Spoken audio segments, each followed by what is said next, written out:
الحمد لله الحمد لله الذي جل عن الشبيه والمثيل والكفر والنذير. أشهد أن لا إله إلا الله وحده لا شريك له، وأشهد أن محمدا عبده ورسوله وصفيه وخليله وسيرته عن خلقه وأمينه على وحيه، أرسله ربه رحمة للعالمين وحجة على العباد أجمعين، فهدى الله به من الضلالة وبصر به من الجهالة وكثر به بعد القلة وأغنى به بعد العيلة، فصلوات الله وسلامه عليه وعلى آله وأصحابه أجمعين ومن تبعهم بإحسان إلى يوم الدين. أما بعد، قال الله تعالى في القرآن المجيد والفرقان الحكيم: يا أيها الذين آمنوا اتقوا الله حق تقاته ولا تموتن إلا وأنتم مسلمون. وقال نبينا صلى الله عليه وسلم: فإن أصدق الحديث كتاب الله وأحسن الهدي هدي محمد صلى الله عليه وسلم وشر الأمور محدثاتها وكل محدثة بدعة وكل بدعة ضلالة وكل ضلالة في النار. رب اشرح لي صدري ويسر لي أمري واحلل عقدة من لساني يفقهوا قولي ربي زدني علما. புகழும் புகழ்ச்சியும் நம் அனைவரையும் படைத்து நம்மை பரிபாலித்துக் கொண்டிருக்கக்கூடிய ஏக இரட்சகனாகிய அல்லாஹுக்கே உரித்தாகுக. அல்லாஹுவின் சாந்தியும் சமாதானமும்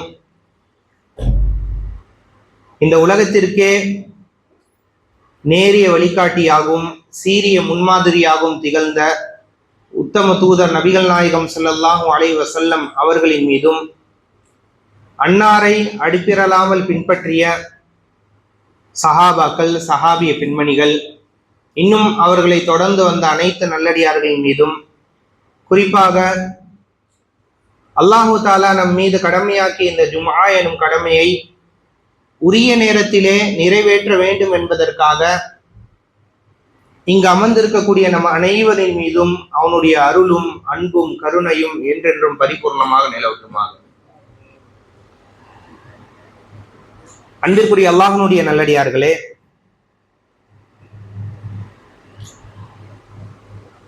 நாம் இப்பொழுது கோடை காலத்தை அடைந்திருக்கிறோம். பொதுவாகவே நம்மை பொறுத்தவரை மற்ற பருவ காலங்களிலே நாம் படும் சோதனையை காட்டிலும், நாம் படும் துன்பங்களை காட்டிலும் இந்த கோடை பருவ காலகட்டத்திலே அதிகமாக சோதனைக்கு உள்ளாக்கப்படுவோம். ஒரு கஷ்டத்தை பிற காலங்களை காட்டிலும் இந்த காலகட்டத்திலே அது அதிகமாக உணர்வோம். மழை காலத்தையும் நம்மால் முடிந்த அளவு பொறுத்து கொள்ள முடியும், குளிர்காலத்தையும் அதையும் சமாளிக்க முடியும். ஆனால் நம்முடைய பிரதேசங்களில் வாழக்கூடியவர்களுக்கு கோடை காலம் என்பது ஒரு சோதனையாக, எப்போ இந்த கோடை காலம் முடியும், இந்த 2 மாதங்களை நாம் எவ்வாறு கடந்து செல்வோம், எந்த அளவிற்கு என்றால் பள்ளிக்கூடங்களுடைய கல்லூரிகளுடைய விடுமுறையும் இந்த கோடை காலத்தை முன்னிறுத்தியே அமையப்படுகிறது. காரணம், இந்த கோடை காலகட்டத்திலே நமக்கு ஏற்படக்கூடிய வெப்பத்தினுடைய தாக்கம், சூரியனுடைய அந்த உஷ்ணம், இதை நம்மால் என்ன பண்ண முடியல, சகித்து கொள்ள முடியவில்லை, அதிலே பொறுமை காக்க முடியவில்லை. ஆனால் அன்பிற்குரிய அல்லாஹ்வினுடைய நல்லடியார்களே, இந்த கோடை வெப்பம் நமக்கு உணர்த்தக்கூடிய ஒரு செய்தி என்பது, இந்த வெப்பத்தை காட்டிலும், இந்த உஷ்ணத்தை காட்டிலும் இறந்த பின்பாக நாளை மறுமையினுடைய நாளிலே இதைவிட நம்ம அதிகமான ஒரு வெப்பத்திலே நிற்க வேண்டும். தீயவர்களாக இருந்தால், பாவிகளாக இருந்தால், அவர்கள் நரகத்திலே இந்த வெப்பத்தை, இந்த நெருப்பை அவங்க என்ன பண்ணுவாங்க, நரகவாசிகள் உணர்வார்கள். இந்த விஷயத்தை தான் இந்த கோடை காலம் என்பது என்ன பண்ணுது, நமக்கு கற்றுத்தருகிறது. அதை தான் ஒரு முஃமின் இந்த கோடையினுடைய வெப்பத்தின் மூலமாக அவன் பெற வேண்டிய படிப்பினே அதுதான். இங்க கூட நம்ம என்ன பண்ணலாம், நம்மளை தற்காத்துக் கொள்வதற்காக குளிர்சாதன பெட்டிகள் இருக்கிறது, குளிரூட்டிகள் இருக்கிறது, எல்லாமே நமக்கு இருக்கு. ஆனா மறுமையினுடைய நாளை பொறுத்தவரை யாருமே யாருக்கு சிபாரிசு செய்ய முடியாது, யாருமே என்ன பண்ண முடியாது, பிறருக்கு உதவி செய்ய முடியாது. அங்க கொண்டு குளிரூட்டிகளை எல்லாம் யாருமே வைக்க முடியாது. அந்த நரகத்தினுடைய ஒரு செய்தியை நமக்கு இந்த கோடை காலமானது உணர்த்துகிறது. இதைதான் நபி ஸல்லல்லாஹு அலைஹி வஸல்லம் அவர்கள் அழகாக கூறி காட்டினார்கள். ஃபஇன்னலஹா நஃபஸத்தைன், நரகத்திற்கு என்று 2 மூச்சுகள் இருக்கிறது.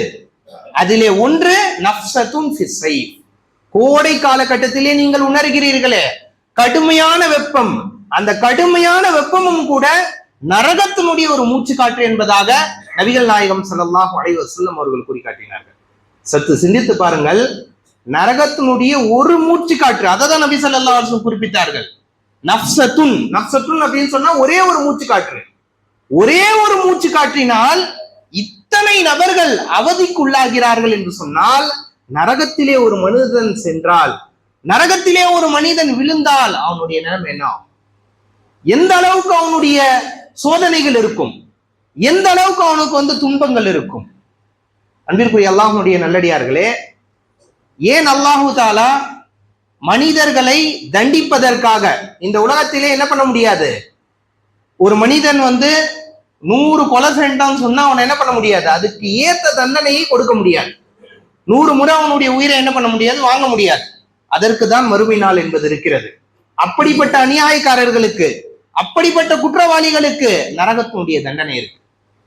இந்த உலகத்திலேயே பொதுவாக எந்த விஷயத்தை கொண்டு உங்களை தாக்கினாலும் அதை நம்மளால ஏற்றுக்கொள்ள முடியும், சமாளிக்க முடியும்.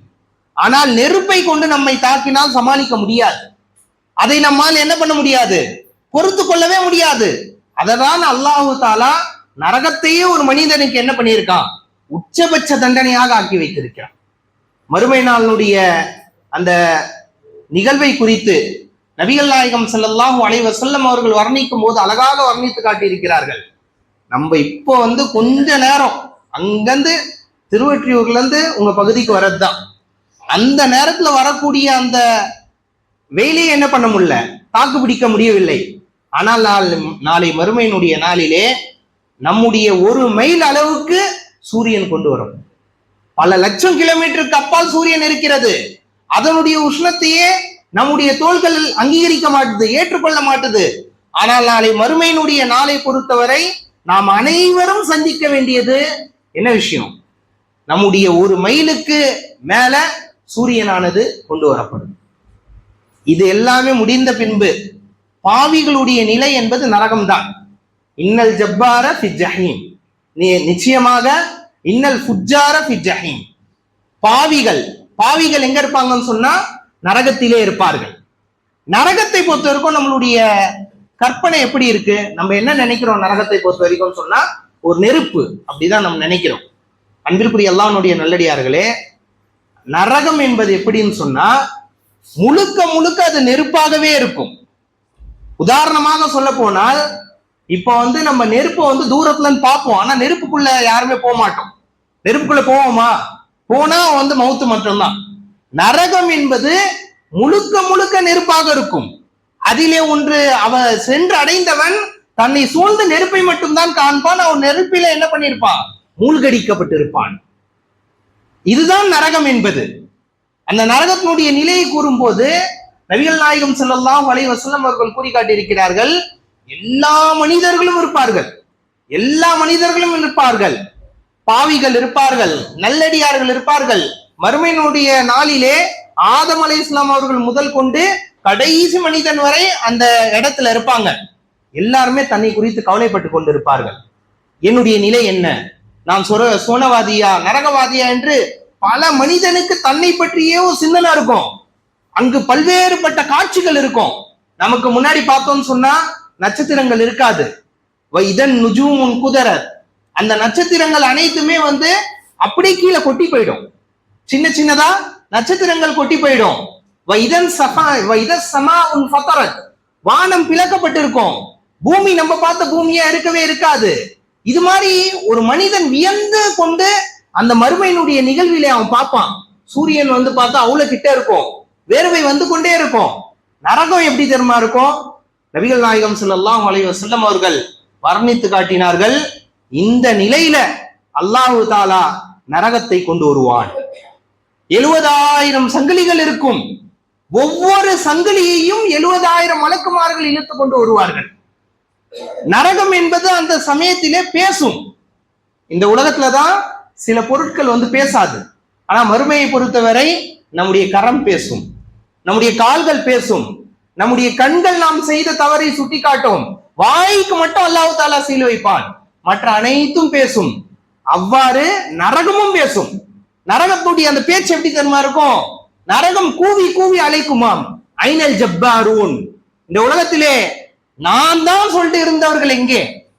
ஐனல் முத்தகப்பிரூன், இந்த உலகத்திலே வாழும் போது அல்லாவை மறந்து வாழ்ந்தவர்கள் எங்கே என்று அந்த நரகமானது கூவி கூவி அழைக்குமாம்.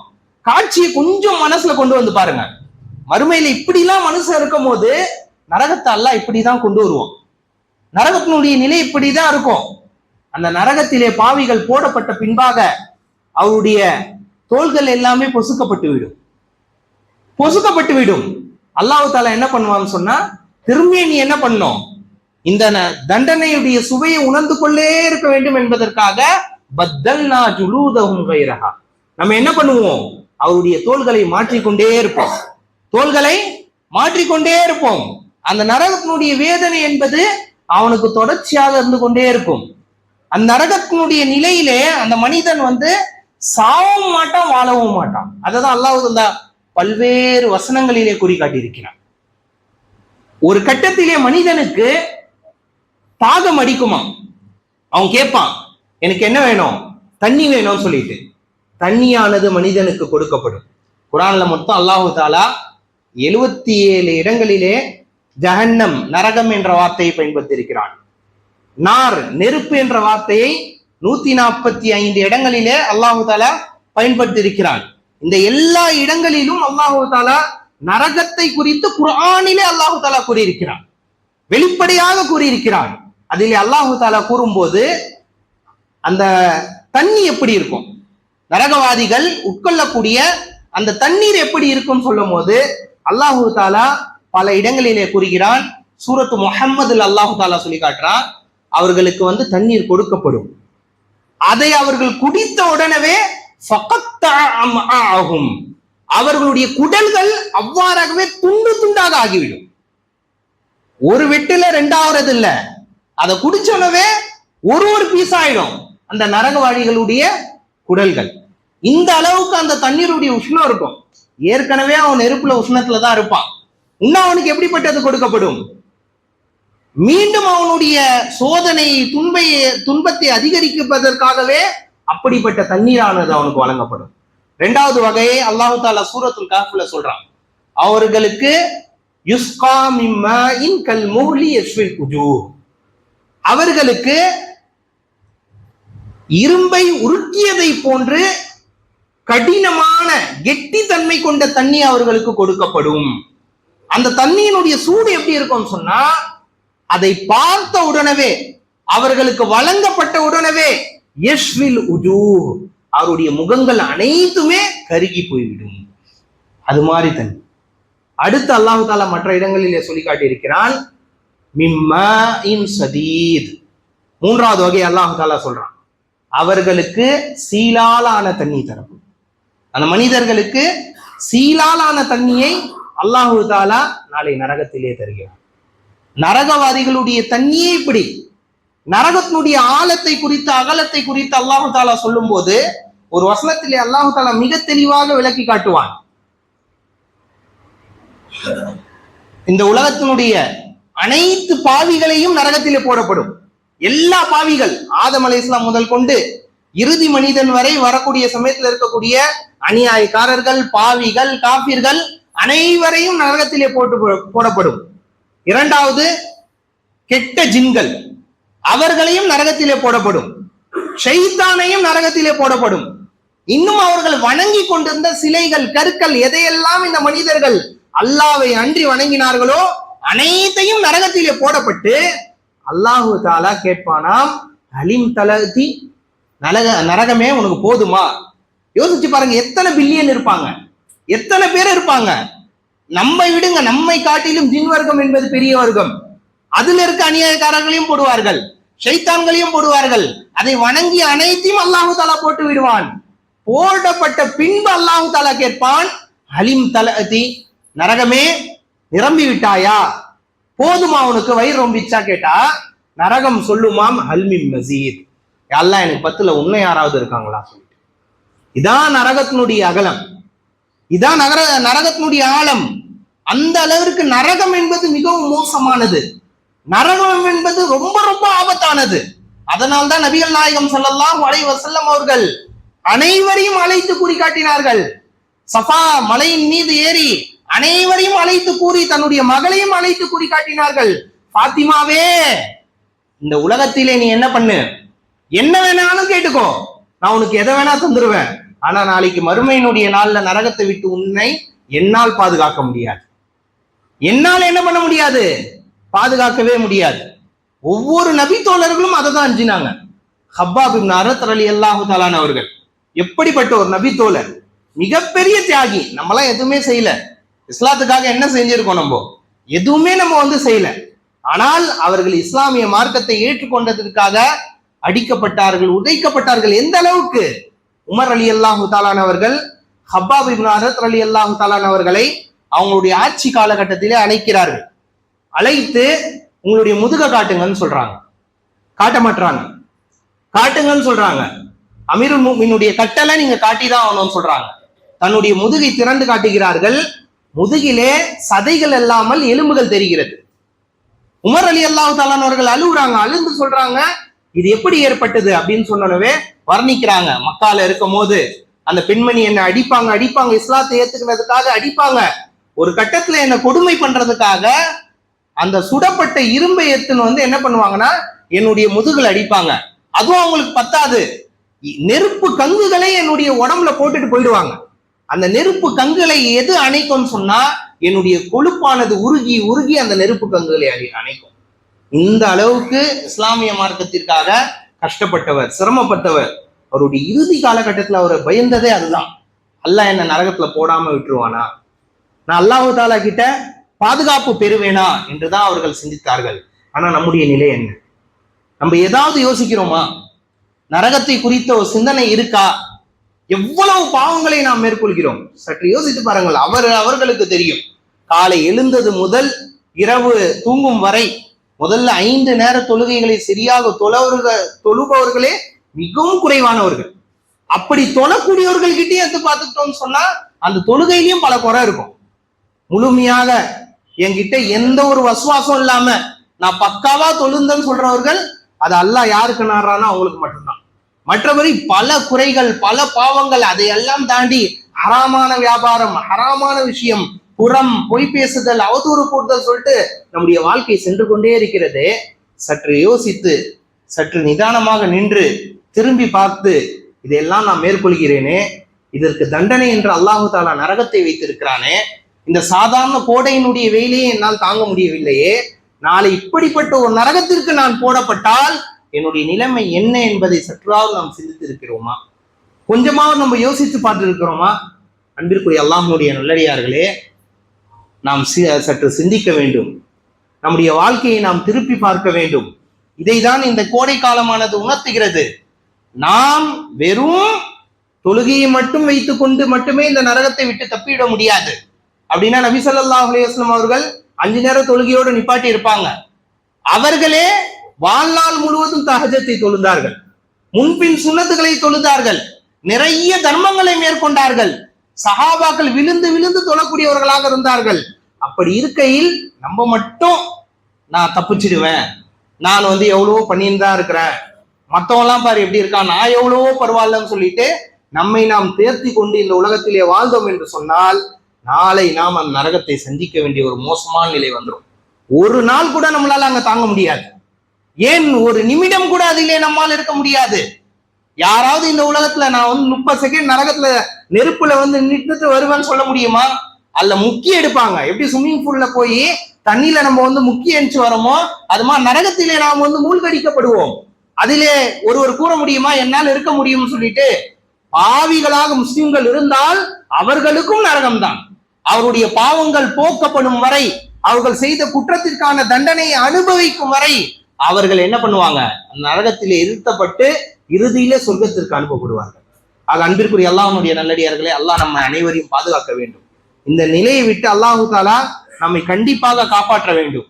அதுக்காக தான் நம்முடைய மார்க்கத்திலே பல சின்ன சின்ன அமல்களை நபிகள் நாயகம் ஸல்லல்லாஹு அலைஹி வஸல்லம் அவர்கள் காட்டி தந்திருக்கிறார்கள்.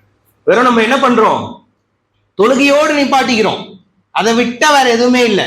முன்னாடி வந்து ஒரு காலவராவது குரான் ஓடுவோம், ஒரு 10 நிமிஷமாவது குரானை எடுத்து படிப்போம். இப்ப அதுவும் நம்ம கிட்ட இல்லை.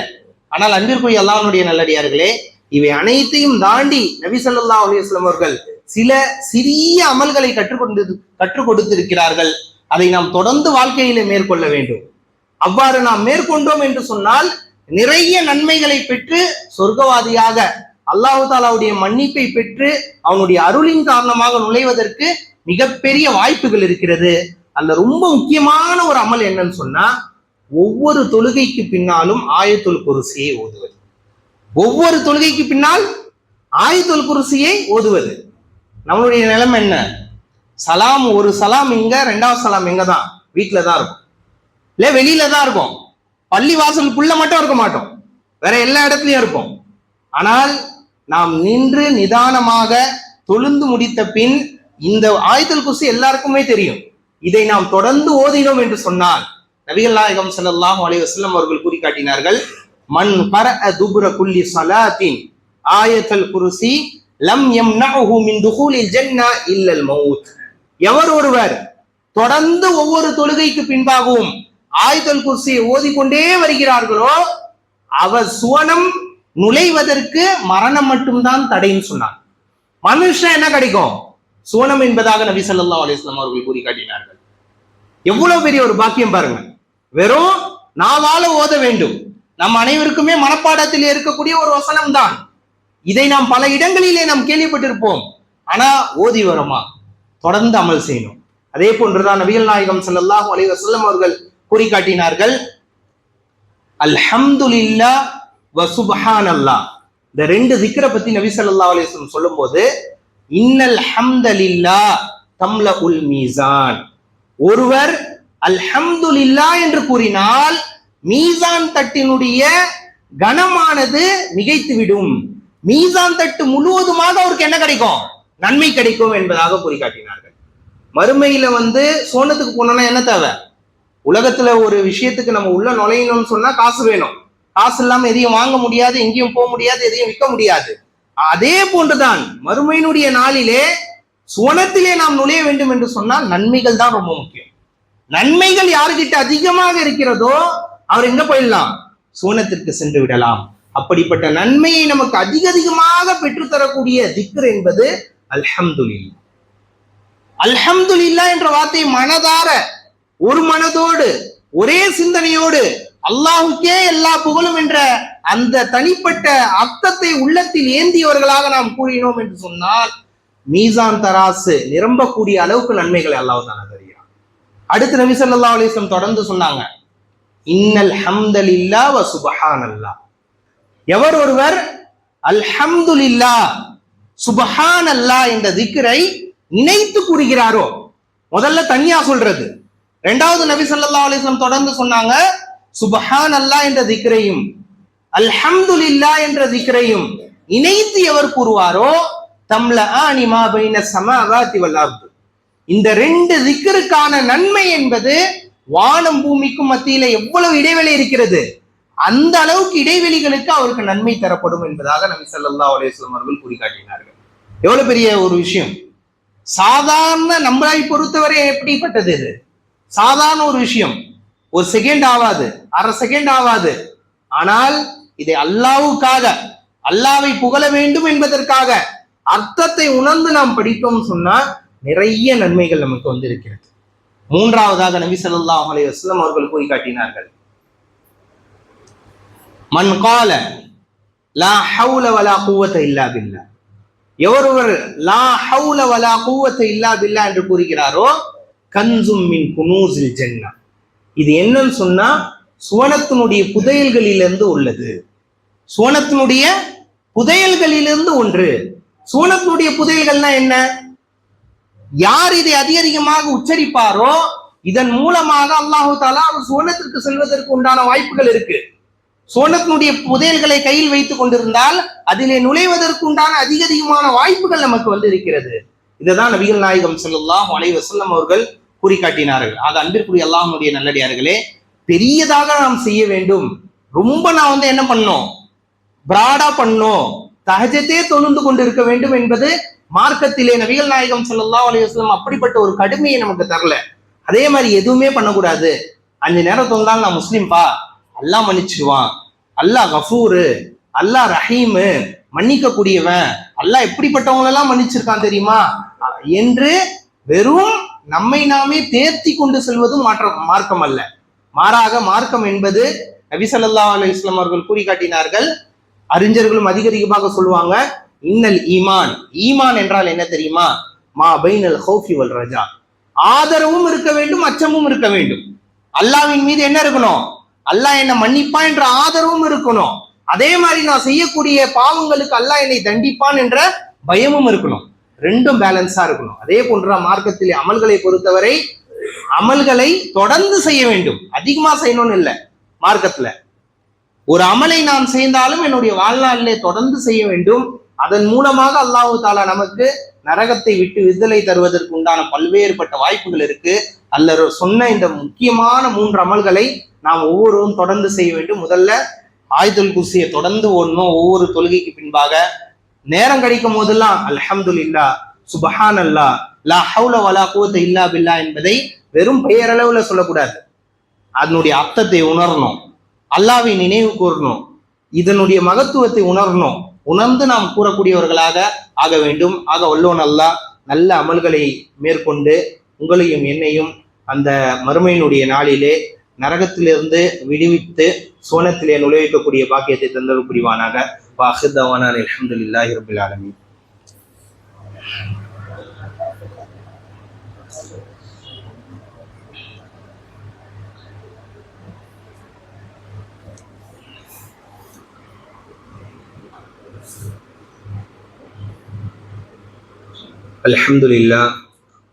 அல்ஹம்துலில்லாஹி அல்லதி ஹதானா லிஹாதா வமா குன்னா லினஹ்ததிய லௌலா அன் ஹதானா அல்லாஹ்.